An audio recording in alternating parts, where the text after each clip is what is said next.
Oke, baik lagi dengan gua di sini Tegar Irsyad. Kali ini kita akan bahas film lagi, film horor yang baru aja tayang hari ini, yang dimana tayang global ya, dimana di Indonesia dan juga Hollywood ya, dimana film ini asal Hollywood dan film ini menjadi film sequel dari film pertamanya yang cukup box office pada masanya. Dan film yang akan kita bahas kali ini adalah berjudul Smile 2.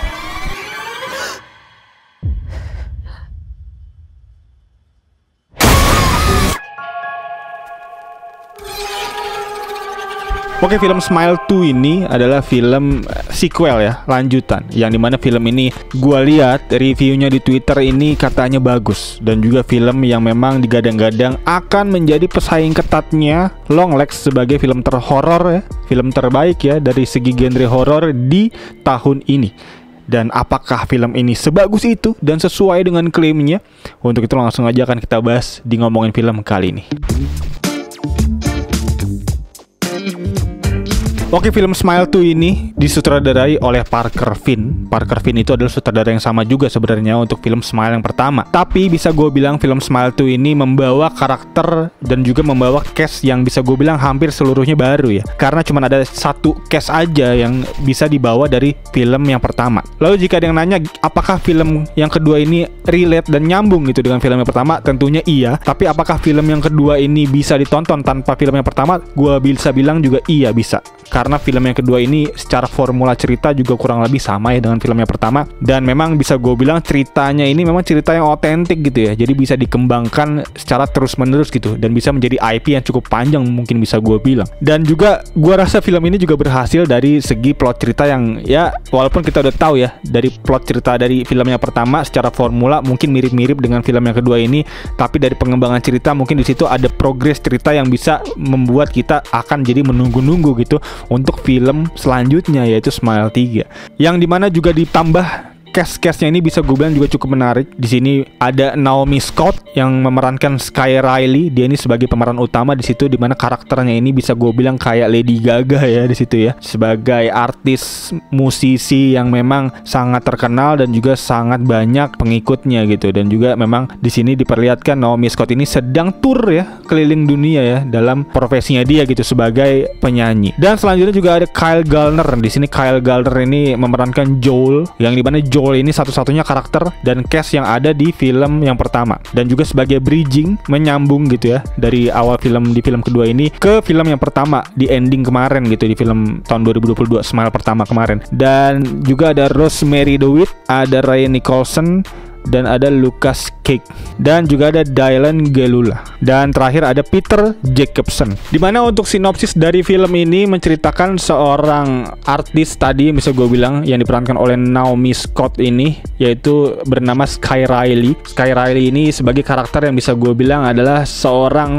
superstar ya, dan juga karakternya mirip banget kayak Lady Gaga di situ bisa gue bilang. Dan juga di sini dia memang memiliki masalah gitu ya di premis awal cerita, yaitu masalah ketergantungan obat di situ. Dan dimana dia di sini akan memulai hidup baru dan juga akan menata kembali hidupnya setelah ada kejadian yang sangat fatal di situ, yaitu dimana dia kecelakaan ya bersama dengan pasangannya, yaitu seorang artis juga. Dan di sini dia diperlihatkan sebagai artis yang memang comeback dari hiatus dia waktu dia kecelakaan. Dan di saat dia akan memulai tur dunia yang baru nih, dimana dia mau comeback gitu ya dari hiatus dia, Sky mengalami kejadian yang sangat menakutkan. Kejadian yang bisa dia bilang gak bisa dijelaskan. Dimana kejadian ini memang berawal dari situasi dimana dia berkunjung ya ke rumah teman SMA-nya ya. Perihal dia memang mau memesan obat penghilang rasa sakit ya, karena dia pasca kecelakaan butuh obat penghilang rasa sakit gitu ya. Dan ngomong-ngomong obat ini memang obat yang bisa gue bilang mungkin ilegal ya, jadi dia harus datang ke bandar obat gitu. Dan singkat cerita, si Sky ini datang ke rumahnya teman SMA-nya ini dalam keadaan teman SMA ini agak aneh gitu perilakunya gitu ya, agak sus gitu ya, dimana dia teriak-teriak nggak jelas dan juga halusinasi gitu ya. Dan sampai akhirnya dia dihadapkan oleh situasi melihat langsung teman SMA-nya ini bisa bunuh diri di depan mukanya dia gitu, yang dimana premisnya kurang lebih mirip ya dengan premis Smile yang pertama ya. Dan pasca kejadian itu si Sky Riley ini memang mulai dihantui oleh banyak kejadian-kejadian aneh yang menimpanya, yang dia anggap itu sebagai trauma belaka, tapi ternyata ada hal lain gitu, ada entitas lain yang menyebabkan ini semua terjadi. Bahkan lebih lanjut, mungkin ada sesuatu yang bisa merenggut nyawa orang-orang yang udah ngelihat secara langsung gitu kejadian-kejadian bunuh diri tersebut gitu, yang dimana ini kayak pandemi mungkin ya, pandemi dimana parasit ini akan berpindah-pindah terhadap inang yang baru melalui trauma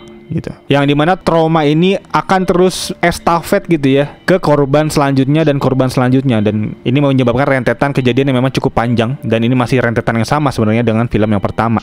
Dan lalu pertanyaannya, apakah Sky Riley ini bisa selamat gitu ya dan bisa keluar dari teror-teror tersebut? Gua nggak bisa spoiler, mungkin teman-teman bisa langsung aja tonton, karena bisa gue bilang ini film yang cukup worth it lah untuk ditonton, cukup recommended karena cukup intens ya dari kengeriannya. Dan mungkin nanti akan gue jelasin penjelasan endingnya di akhir video, atau enggak mungkin teman-teman mau langsung ke penjelasan ending bisa langsung klik aja di timestamp di bawah nih ya. Dan selanjutnya untuk review dari film ini, bisa gue bilang film ini memang menyuguhkan cerita yang kurang lebih formulanya sama dengan film yang pertama. Dan apakah filmnya bisa ditonton tanpa harus nonton film yang pertama? Tentunya gue bisa bilang iya, bisa banget, karena ini secara film walaupun memang ada keterkaitan dengan film yang pertama, tapi secara cerita kurang lebih mirip dan juga kurang lebih kita akan bisa paham ya tanpa harus bisa nonton film yang pertama. Dan film ini juga bisa gue bilang mengangkat cerita horor yang bisa dibawakan ya secara saintifik. Jadi bisa gue bilang ini film mungkin lebih ke sci-fi juga bisa masuk ya, karena bisa dijelaskan secara sains, dan itu gue suka nih secara film horor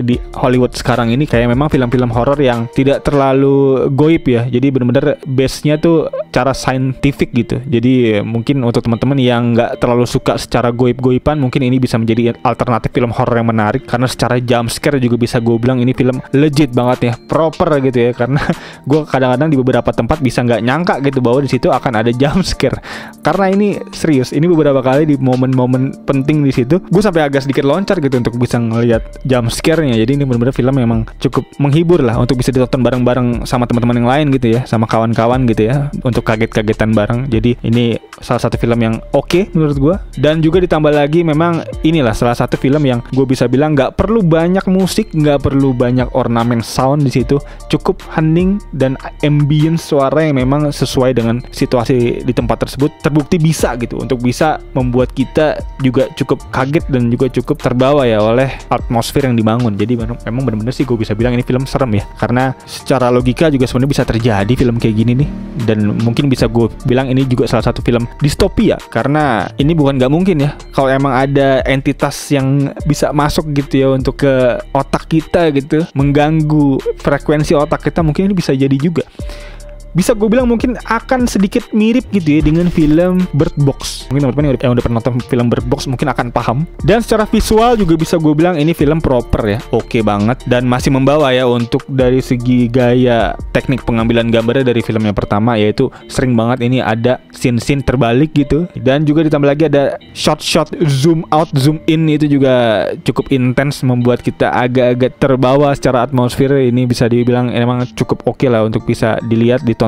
Dan ditambah lagi juga dari segi soundnya tadi bisa gue bilang soundnya ini detail banget. Ada beberapa sound yang bisa gue bilang ini padahal harusnya nggak ada itu suara sekecil itu gitu. Jadi benar-benar mungkin seperti kayak lagi di apartemennya, di situ masih bisa kedengeran suara-suara mobil-mobil lewat di jalanan di bawah. Jadi benar-benar kayak ambient suaranya tuh oke banget bisa gue bilang. Dan untuk konflik yang dibangun ya secara cerita ini menuju ending intens banget, dan juga kita dipacu ya menjelang ending di situ, di tengah film dan menjelang ending kita dipacu dengan banyaknya jump scare dan banyaknya scene-scene berdarah di situ. Dan ditambah lagi juga double layer story juga membuat kita akan sedikit lebih bingung di sini, dimana kita akan sedikit sulit membedakan mana best reality yang benar dan mana yang ini adalah false reality gitu, dimana mimpi, dimana kenyataan gitu singkatnya. Jadi di situ mungkin yang kita akan sedikit lebih mikir gitu ya untuk bisa kita pahami film ini secara utuh. Dan untuk lengkapnya mungkin akan gue jelasin lengkap nanti di penjelasan ending, setelah ini segmen penjelasan ending tentunya. Dan selanjutnya untuk minusnya bisa gue bilang film ini masih nggak bisa lepas dari minus yang ada. Menurut gue minus yang ada di film ini adalah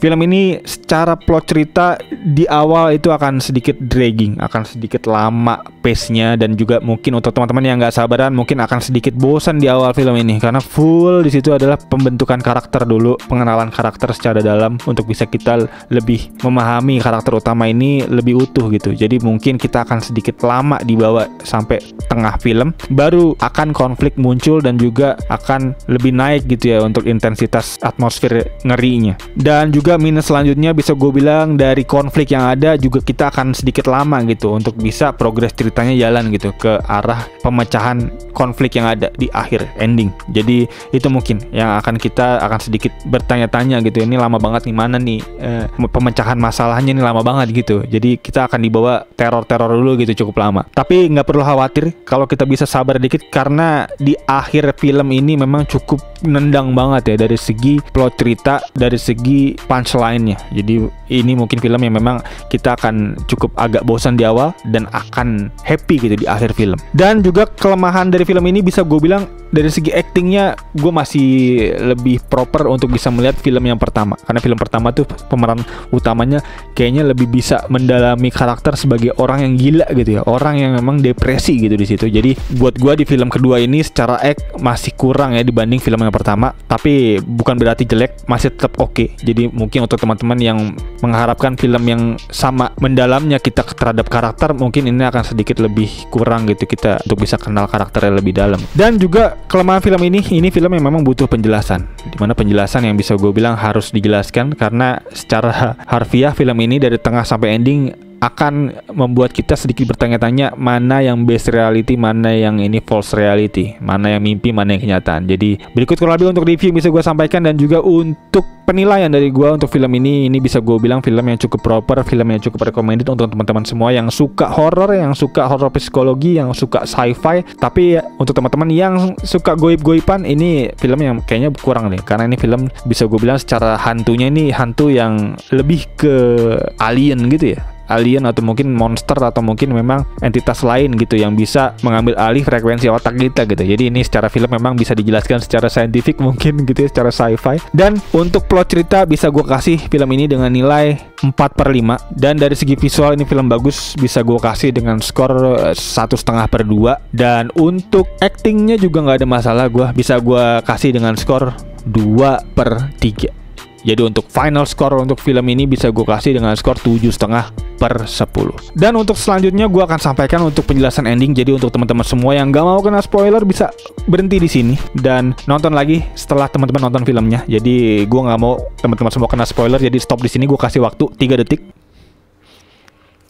Ya, dan penjelasan endingnya adalah dimana pemeran utama kita yaitu Sky Riley ini membuat teman-teman semua pasti bertanya-tanya ya, dimana posisinya ketika di ending tiba-tiba dia ada di stage, dan dimana posisinya dalam jalan cerita ini yang asli dan mana yang palsu. Jadi penjelasan ending yang bisa gue jawab di sini untuk plot cerita yang asli itu berhenti di scene ketika si Riley ini dikejar-kejar oleh banyak orang di kamarnya, yang dimana itu kayak dancer gitu, dan itu cukup mencekam juga, rame-rame senyum ngeliatin dia. Itu adalah momen terakhir dimana dia mengalami kejadian nyata. Dan setelah itu kan dia di rumah sakit ketemu ibunya dan ngebunuh ibunya, dan dimana dia kabur dari rumah sakit, dan lalu dia ketemu temennya lagi, sahabatnya, dan juga sahabatnya nganterin dia naik mobil ke pulau tempat dimana dia bisa menjalankan pemecahan masalah dari masalah ini, yaitu dengan cara dia dibuat mati sementara gitu oleh perawat atau nggak bisa gue bilang dokter ya, petugas UGD lah. Di situ petugas UGD itu yang bisa diperlihatkan di awal film. Jadi poin pentingnya adalah ketika si Sky Riley itu dikejar-kejar di kamarnya oleh banyak orang, itu adalah poin terakhir di base reality yang ada,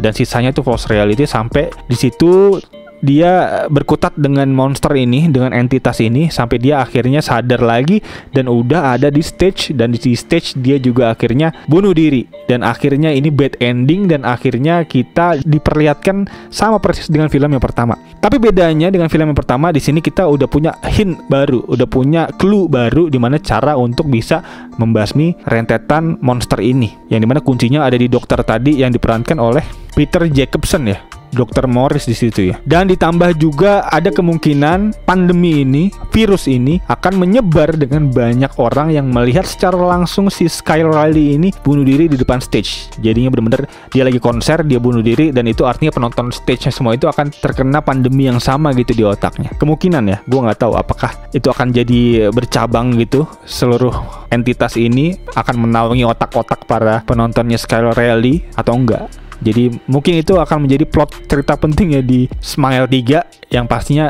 membuat kita akan sedikit bertanya-tanya dan menunggu abis gitu ya untuk film Smile 3 ini akan seperti apa gitu jalan ceritanya. Jadi kurang lebih begitu untuk penjelasan ending yang bisa gue sampaikan. Semoga membantu teman-teman semua ya dalam memahami serta menjawab pertanyaan teman-teman semua dari film ini. Dan berikut kurang lebih untuk video review dan juga sedikit penjelasan ending di akhir tadi dari video ini, dan semoga membantu teman-teman semua ya dalam menjawab dan juga memutuskan apakah film ini cukup layak untuk bisa ditonton atau enggak. Dan berikut kurang lebih untuk review gue. Dan untuk teman-teman semua yang punya reviewnya sendiri atau mungkin punya pertanyaan dari penjelasan yang ada, bisa feel free banget loh, langsung aja nanya di kolom komentar di bawah, dan mungkin nanti bisa kita diskusikan bareng-bareng ya dengan para pecinta horor lainnya. Dan kayaknya itu aja untuk video kali ini. Sekali lagi thank you buat udah nonton, dan untuk teman-teman semua yang baru aja nonton video ini, please banget langsung klik tombol like, subscribe, dan loncengnya di bawah agar teman-teman gak ketinggalan video-video seputar review-review penjelasan ending lainnya dari channel ini. Dan kayaknya itu aja. Sekali lagi thank you buat udah nonton. As always, seperti biasa gue Tegar Irsyad. Peace out.